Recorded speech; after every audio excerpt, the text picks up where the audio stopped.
E aí, pessoal, bom dia, como vocês estão? Eu espero que todo mundo esteja bem. Eu estou bem. No Twitter subiu ali uma hashtag chamada CNN Lixo. E por quê? Porque o jornalista da CNN tentou interpelar o Alexandre Garcia, que, como diz a minha avó, para uma pergunta idiota, nada melhor que o silêncio e ignorar. Mas eu acho que o Alexandre Garcia perdeu uma excelente oportunidade quando questionado se governadores e prefeitos não fechou todo mundo para salvar vidas, de responder: meu querido, me explica como é que se salva vidas tirando emprego, tirando a possibilidade da pessoa alimentar a própria família, tirando a possibilidade da pessoa de pagar as contas. Eu teria feito essa pergunta, devolveria com uma pergunta e esperaria a reação do jornalista. Porque essa história de que governador e prefeito fecharam tudo para salvar vidas é a maior balela que existe. Primeiro lockdown foi somente para achatar a curva e acomodar o sistema de saúde. Receberam bilhões do governo federal e o lockdown continuou a ponto de Araraquara, por exemplo, o vizinho roubar um gato e comer, ou em Aparecida, que o prefeito teve que implorar por doações, tanto que o movimento conservador, inclusive, se organizou, do Douglas Garcia, deputado estadual por São Paulo, se organizou e mandou toneladas de alimentos para lá, assim como a CEAGESP e o governo federal, porque quando o prefeito de Aparecida foi pedir alimentação para o João Dória sequer atendeu o prefeito, ele está esperando até hoje ali a doação de São Paulo. Então, eu teria questionado como é que trancar tudo, deixar as pessoas a ver navios sem dinheiro, sem emprego, sem escola, sem alimentação, já que tem crianças que vão para a escola somente para se alimentar, poderia salvar vidas. Para mim, o Alexandre Garcia perdeu uma grande oportunidade, mas assim como diz a minha avó, eu acho que ele preferiu ficar calado, porque com burro a gente não discute, com hipócrita, então, a melhor coisa é o silêncio. E por falar em gente que não presta, em gente que faz maldade, que quer colocar o governo em situação ruim, Carlos Bolsonaro postou uma mensagem no estilo Carlos Bolsonaro de ser, uma mensagem cifrada para falar que tem um vazador da República.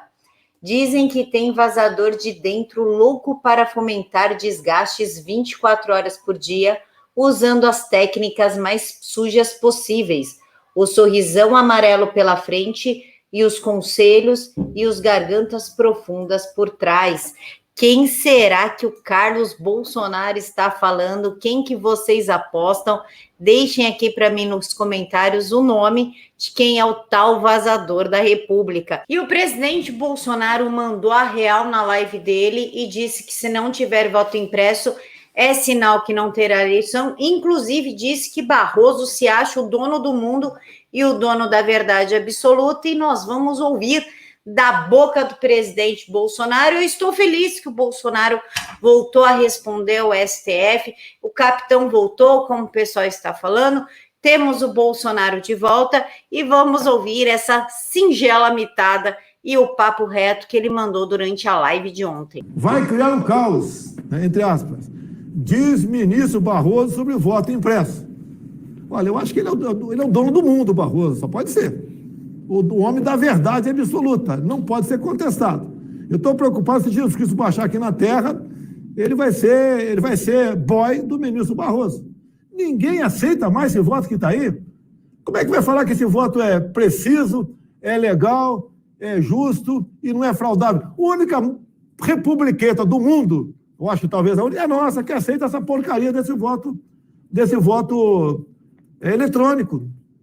Isso tem que ser mudado. E digo mais, se o parlamento brasileiro, por maioria qualificada em 3/5 na Câmara e no Senado, aprovar e promulgar, vai ter voto impresso em 2022 e ponto final. Não vou nem falar mais nada. Vai ter voto impresso. Porque se não tiver voto impresso, senão que não vai ter eleição. Acho que o recado está dado. Não sou dono da verdade, mas eu respeito o parlamento brasileiro. Assim como eu respeito o artigo 5º da Constituição, que foi votado lá pelos constituintes de 88. Nós devemos aprender a respeitar, por mais que eu não goste de algum dispositivo da Constituição, Eu tenho que aceitar a Constituição como um todo, e ponto final. Se não tiver voto impresso, não vai ter eleição. Ao contrário do que o Felipe Santa Cruz está chorando no Twitter, o presidente da OAB, falando que o Bolsonaro não respeita a democracia e que ele é contra as eleições, não foi isso que ele quis dizer efetivamente. O que ele quis dizer é que as eleições, infelizmente, serão fraudadas. É um jogo de carta marcada. Foi isso que ele quis dizer. Então, acalme seus coraçõezinhos de grande mídia e Felipe Santa Cruz e todos os outros aí que devem alguma coisa e tem medo do Bolsonaro. E por falar em imitada, o presidente também mandou um papo reto para o Maduro, falando que ele é o único gordo na Venezuela, e a gente vai assistir isso. A esquerdalha ali que gosta tanto de elogiar a Venezuela, ó, parabéns aí, subiu o salário mínimo na Venezuela, $4, $4, mais ou menos R$23 aí, R$22, o salário mínimo na Venezuela. Não sei por que o único gordo na Venezuela é o Maduro. Aqui tô vendo um montão de gordo aqui, um ali. Vocês querem apostar quanto comigo? Que vão começar a falar que o presidente é gordofóbico, que ele tem raiva de gordo, que ele odeia gordo. Apostam quanto? E por falar em gente que não presta, vamos falar do prefeito de Mogi das Cruzes, que alterou a foto com o presidente Bolsonaro.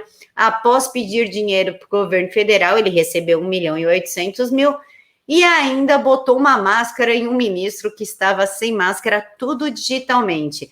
Vamos ver a matéria.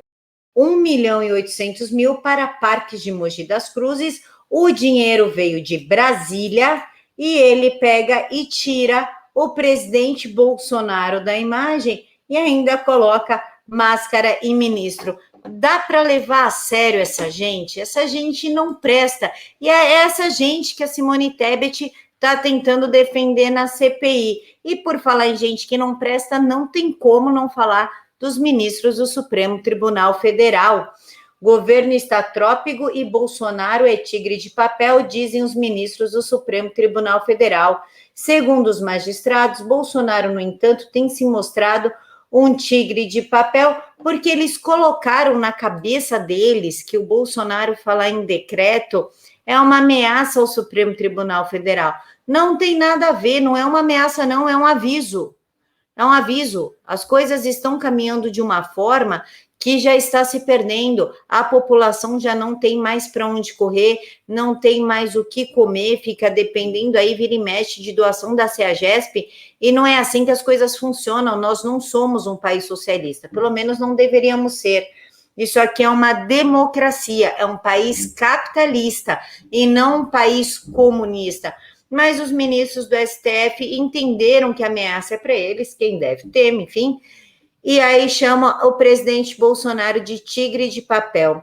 Melhor ser um tigre de papel do que ser sem caráter, antiético, sem moral, corrupto, que vende sentença, né? Que tem esposa com escritório de advocacia, com processos dentro do Supremo Tribunal Federal, que solta corrupto, que solta traficante, mas isso a gente deixa para lá antes que eu receba um Uber Black aqui ou acabe presa, como Sarah Winter, Érica Viana, Oswaldo Eustáquio, deputado federal Daniel Silveira. É melhor a gente controlar a boca. E claro que essa pandemia nunca vai chegar ao fim, porque ela é uma pandemia política e no Rio de Janeiro identifica a nova cepa do vírus em circulação no estado. Ainda não se sabe se a variante é mais transmissível ou letal. É incrível que quando os lockdowns começam a regredir, os governadores começam a abrir e está se aproximando alguma data comemorativa, como está chegando aí o Dia das Mães, alguma nova cepa magicamente aparece. Primeiro foi a de Manaus e agora é do Rio de Janeiro. Que estranho, né? A gente vai fingir que não é um vírus para ferrar com a economia e continuar deixando o país economicamente de joelhos e, quem sabe, prejudicar o presidente Bolsonaro em 2022. Não esqueçam dos Estados Unidos, que foi só o Trump perder para que o vírus sumisse de lá, porque nem se fala mais. Biden é o melhor. Inclusive o Lula, o ex-presidiário, o corrupto, o bandido mais conhecido da história da humanidade, diz que virou fã do presidente Biden. Quem come lavagem, né? Quem se junta aos porcos come lavagem, não vai querer comer pérolas, enfim. E mais um inquérito contra a gente. Deputado envia a Alexandre de Moraes listas de sites para serem investigados por fake news sobre o STF e a pandemia.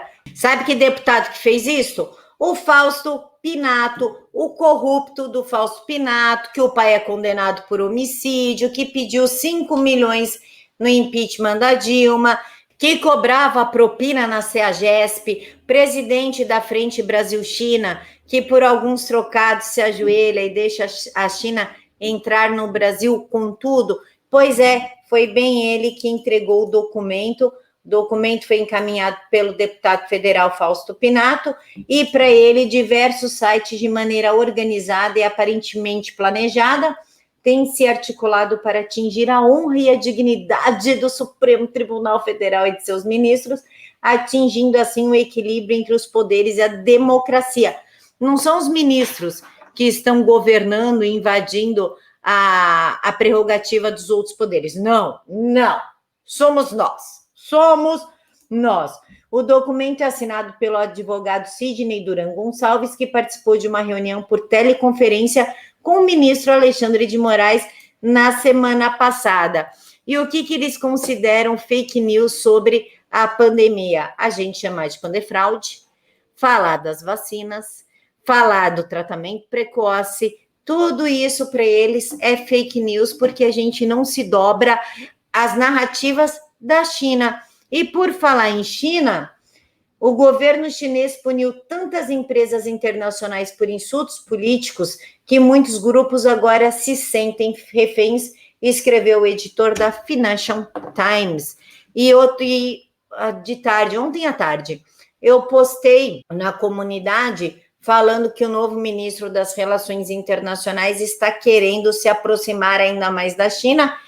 Mas relações comerciais não tem nada a ver. China não respeita relações comerciais, tá? Se a gente parar de dar alimento para a China, eles morrem de inanição. O brasileiro tem que entender que a China depende muito mais da gente do que a gente deles.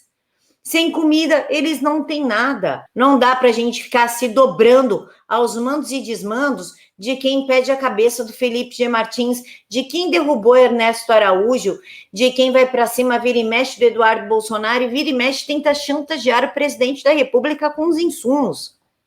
Isso é um absurdo. A China já afirmou que eles desenvolveram um plano econômico chamado Belt and Road, como eu disse no vídeo da tarde, para controlar os países. Tanto que a Austrália e a União Europeia acabaram com as relações comerciais porque eles não respeitam soberania. Por esse simples motivo que eu estou incomodada com o ministro das Relações Internacionais querer se aproximar ainda mais da China, com a frente parlamentar, e China é a maior frente da Câmara dos Deputados. Isso coloca a nossa soberania em risco. Basta ver o que eles fizeram no Chile, na Argentina, no Iêmen, na África e por onde eles colocam as mãos, pessoal. Nós temos que ficar de olho aberto. A China não é amiga, a China não é parceira. A China é um inimigo que quer dominar o Ocidente e perseguir cristãos, tá bom? Deixem aqui para mim nos comentários o que vocês acharam das notícias da manhã. Confere a sua inscrição, porque o YouTube está tirando. Se não está inscrito, se inscreva. Curta e compartilhe o vídeo e, claro, comente, que eu quero saber quem você acha que é o traidor da República. Encontro vocês aqui às 5:30 da tarde. Beijos no coração de todos. Tchau!